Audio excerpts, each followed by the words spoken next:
Quem removerá a pedra? Um dos assuntos que ocupou o noticiário internacional nessas últimas semanas foi o caso daquele grande navio, daquele cargueiro com 400 metros de comprimento que encalhou no canal de Suez, lá no Egito, obstruindo totalmente a passagem para centenas de outras embarcações que ficaram retidas. Literalmente, uma pedra no caminho. E a pergunta que estava no ar era sempre a mesma: quem poderia desencalhar aquele grande navio?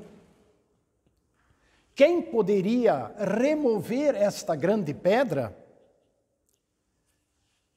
Bom, 6 dias depois de intensos trabalhos, o navio voltou a flutuar e seguiu o seu caminho. Pois uma pergunta muito semelhante também estava na cabeça de 3 mulheres que no domingo da Páscoa, com aromas, foram até a sepultura, até o lugar onde Jesus foi sepultado, porque queriam embalsamar o seu corpo. E a pergunta que estava na mente delas e que se repetia era esta: mas quem vai remover a pedra da entrada do túmulo? Os túmulos eram fechados com grandes pedras e 3 mulheres não seriam capazes de remover aquela pedra.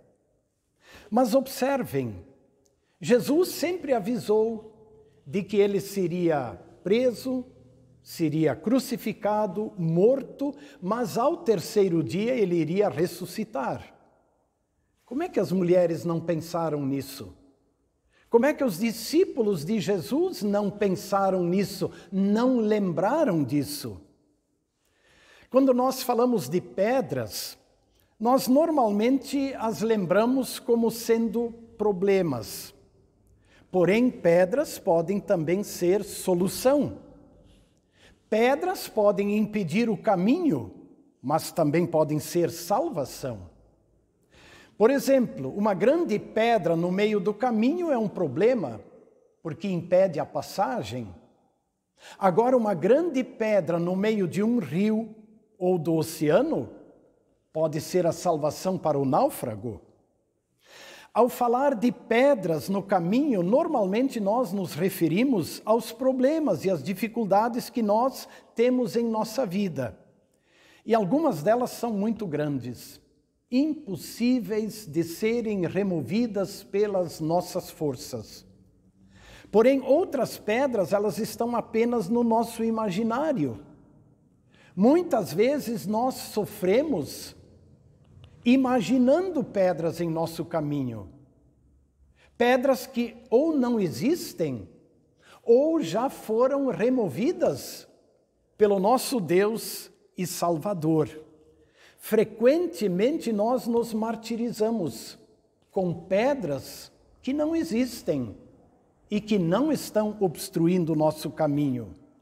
Cada um de nós conhece as pedras em seu caminho. Sem dúvida, muitas delas são pesadas, são difíceis, complicam o nosso viver. Porém, o que nós precisamos lembrar é de que Deus prometeu ser socorro bem presente nas tribulações. E Deus prometeu estar conosco todos os dias até a consumação dos séculos, e muito especialmente no meio das tribulações, quando as pedras estão no nosso caminho. Não esqueça disso. Porém, antes de prosseguir, eu quero citar um exemplo do Antigo Testamento. Lembrar do povo de Israel após a libertação da escravidão egípcia. Quando o povo, num grande cortejo, começou a andar e se dirigir em direção à terra prometida, eles chegaram até o Mar Vermelho, aquele braço de mar. E lá encontraram a primeira grande pedra no caminho. Aliás, por falar no Mar Vermelho, é exatamente lá que passa o referido Canal de Suez, onde aquele grande navio estava encalhado. Bom, diante desta pedra que eles não conseguiam remover, Deus poderosamente abriu as águas do mar e o povo passou em seco. Porém, o que quero destacar é o que aconteceu logo depois, quando aquele grande cortejo se dirigiu a um outro lugar chamado Refidim e lá acampou. Mas havia um problema, não tinha água.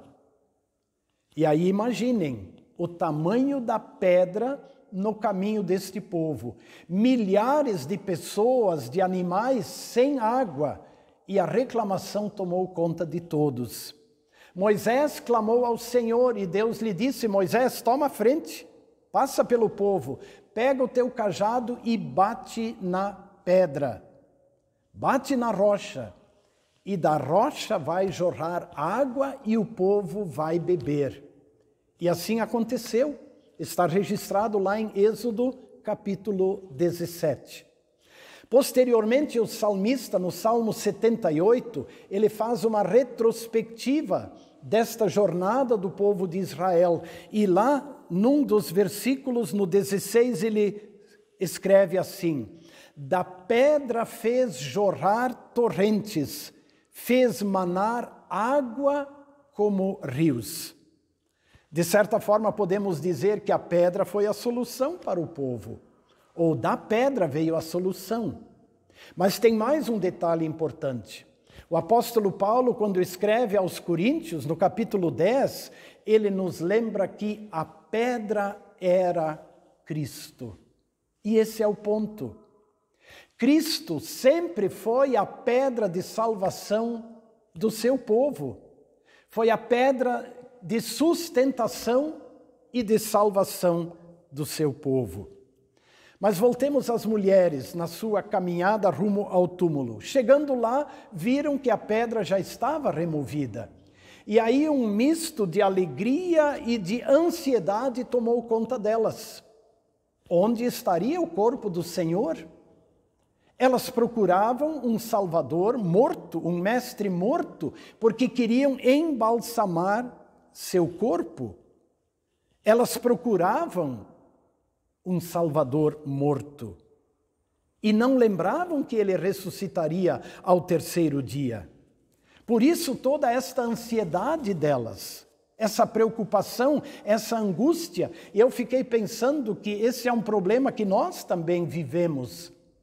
Quantas vezes a nossa vida é dominada pela ansiedade, pela preocupação exagerada, pela tristeza, pela falta de coragem, pela falta de otimismo para seguir em frente, dando a entender de que, ou parecendo que o nosso Salvador está morto, esquecendo-nos de que Ele vive, Ele tem domínio e autoridade sobre todas as coisas. Porém, o anjo do Senhor novamente redirecionou o pensamento daquelas mulheres. Ele perguntou: vocês estão procurando a Jesus? Ele não está mais aqui. Ele ressuscitou como havia dito. Vejam o local, o lugar onde o tinham posto. Claro, ele garantiu que ressuscitaria. Como ninguém lembrou disso? E existe mais um detalhe. Esse não é contado pelo evangelista Marcos, mas pelo evangelista Mateus. Eu acho ele bem significativo. Mateus relata a ressurreição dizendo: o anjo removeu a pedra e sentou sobre ela. Perceberam? A pedra, que era o grande problema para aquelas mulheres, foi removida pelo anjo. E o anjo está sentado sobre a pedra.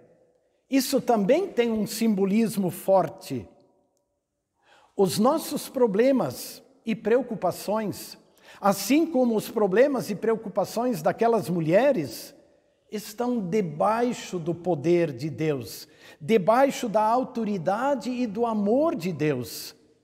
Jesus vive, ele venceu a morte, ele tem a autoridade sobre a morte e sobre tudo que pode afligir a vida dos seus. E o anjo sentado sobre a pedra de certa forma simboliza isto. Mas, irmãs e irmãos, não faria muito sentido eu falar tudo isso se eu não mencionasse o que o próprio Jesus, citando o Salmo 118, disse a respeito de si. A pedra que os construtores rejeitaram, essa veio a ser a principal pedra angular.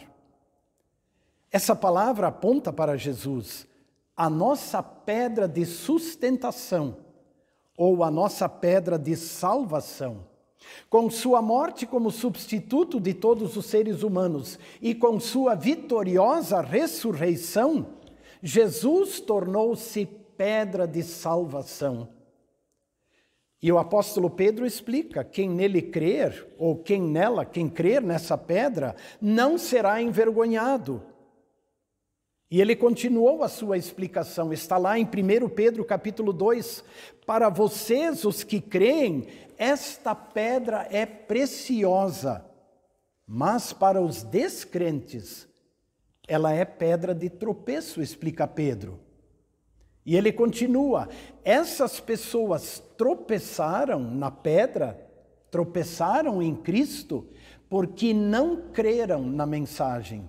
Isso nos faz lembrar também a palavra de Paulo, ouvida na epístola, quem creu nessa pregação, né? Muitos se mantiveram descrentes para com esta mensagem. Ou seja, irmãos e irmãos, Jesus é pedra de salvação para quem crê, mas ele também é pedra de tropeço para quem não crê, para quem duvida ou rejeita a Jesus. Para concluir, gostaria ainda de dizer o seguinte: o nosso dia a dia, ele ainda vai nos reservar muitas pedras no caminho, muitas rochas ou muitos navios atravessados que nos impedem de seguir a nossa vida, a nossa trajetória naturalmente. E nem sempre teremos condições de remover essas pedras ou estes navios atolados. Sozinhos nem sempre temos força para isso. Por isso, no nosso dia a dia precisamos lembrar, Jesus vive. Muitas pedras que nos preocupam, ele na verdade já removeu. Em outras situações, ele vai nos dar forças para conviver com as pedras no caminho. Ou vai colocar diante de nós, ao nosso lado, pessoas que podem nos apoiar em nossa caminhada, em meio às pedras que se colocam em nosso caminho. Porém, em todas as circunstâncias, o Cristo ressuscitado estará conosco e ele dará brilho ao nosso viver, ele dará cor ao nosso viver. Mas seja como for, ainda restará uma última pedra em nosso caminho. Esta pedra que será colocada sobre o nosso túmulo, ou então a tampa que vai fechar a urna com nossas cinzas após a nossa morte. E aí vem de novo a pergunta, quem removerá esta pedra? Graças ao milagre da Páscoa, também estas pedras serão removidas ao soar da trombeta. Cumprindo a sua grande promessa, nós ressuscitaremos, conforme Jesus garantiu, eu sou a ressurreição e a vida. Quem crê em mim, ainda que morra, viverá. E todo que vive e crê em mim, não morrerá eternamente. Sim, nós também ressuscitaremos e viveremos com um corpo novo e glorioso no céu, onde não haverá mais pedras no caminho, onde nada mais poderá se atravessar diante de nós. Feliz Páscoa!